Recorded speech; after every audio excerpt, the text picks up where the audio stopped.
It was a pre-election sweetener that sparked bitter political fallout. Nearly 2 years on, a $16 million grant for Cadbury's Tasmanian factory has been shelved. The company's withdrawn its application for the grant, saying it couldn't meet the criteria set by the federal government. State political reporter Anna Fromberg has the story. It was a decision some found hard to swallow. There's a treat for everyone.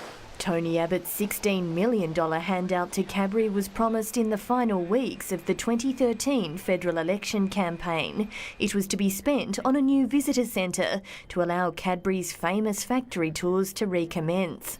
After 18 months of work, hopes for a Willy Wonka-style experience have been dashed.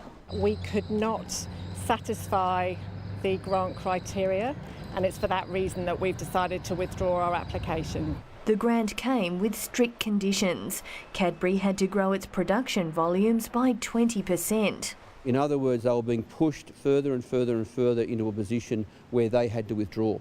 Very disappointed. This is a really sad day for our community. The $16 million commitment by the federal government was significant.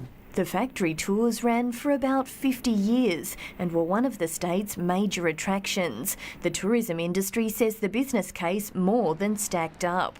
It's not often we have a surefire hit that could potentially generate 400,000, 500,000 visitors a year. The demands of the government were so tough that it does call into question whether or not the federal government was ever fair dinkum about paying this money. Despite the decision, Cadbury insists its future in Tasmania is safe. It will still invest $20 million in the factory in a bid to stay competitive. Although this is disappointing news, nothing has changed about our commitment to the site here. The federal government's given a commitment it will still hand over the $16 million to Tasmania. It's unclear how it will be spent. Anna Fromberg, ABC News.